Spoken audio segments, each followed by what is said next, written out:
पहले आपको थोड़ा सा समभाव अपनाना पड़ेगा। समभाव का मतलब होता है कि हमारे अंदर जो किसी से तुलना हो रही है और उस तुलना के कारण से हम किसी से या स्वयं से एक दौड़ में जो दौड़ रहे हैं, उस दौड़ को रोकने के लिए पहले समभाव आपको लाना पड़ेगा। आप जब भी कोई अपने मन में धन आदि की वृद्धि का भाव लाते हैं तो आपके सामने कोई ना कोई दूसरा एक कॉम्पिटिटर अवश्य होता है। सुन रहे हो? लखपति होगा तो लखपति जैसा उसका कॉम्पिटिटर होगा, करोड़पति होगा तो करोड़पति वाला कॉम्पिटिटर होगा, अरबपति होगा तो अरबपति का कॉम्पिटिटर होगा। कभी कभी आप सुनते होंगे, पेपर में आता है, कभी कभी डिक्लेयर किया जाता है, बड़े बड़े अरबपतियों की लिस्ट आती है। पहले अरबपति ये हैं, खरबपति ये हैं, सबसे ज्यादा धनी ये हैं, दूसरे नंबर के हैं, तीसरे नंबर के ये हैं, ऐसी लिस्ट आती है। कभी कभी आप देखते हैं कि जो कभी पहले नंबर पे होता है वो तीसरे नंबर पर आ जाता है, जो कभी चौथे नंबर पर होता है वो दूसरे नंबर पर आ जाता है। ये सब चलता रहता है और इनके बीच में इस तरीके का एक कंपटीशन चलता रहता है।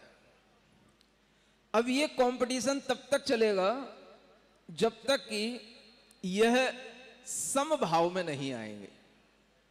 कंपटीशन होने का मतलब ही है ये किसी से अपनी तुलना करके अपने अंदर एक विषमता का भाव ला रहे हैं।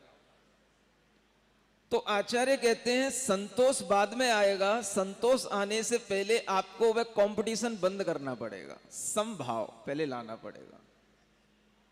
ये बहुत अच्छी पंक्तियां हैं, आचार्य कार्तिकेय स्वामी ने कार्तिकेय अनुप्रेक्षा की इस गाथा में निबद्ध की। मैं वही गाथा आपके सामने रख रहा हूं।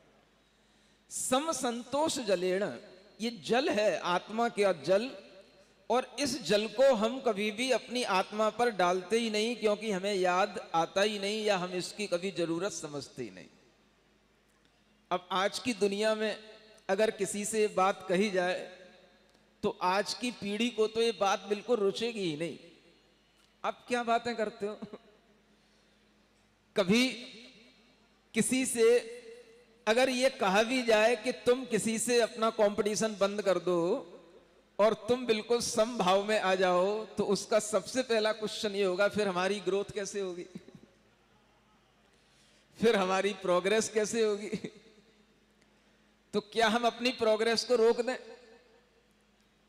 तो आचार्य कहते हैं प्रोग्रेस आपकी होती रहेगी, ग्रोथ भी आपकी चलती रहेगी, आपका धन वैभव भी बढ़ता रहेगा, लेकिन आप उसके लिए अपने मन में ये भाव ले आए कि हम किसी से कंपटीशन ना करते हुए हम अपने मन से, अपनी इच्छाओं से, अपने समभाव के साथ में हम अपनी ग्रोथ कर रहे हैं।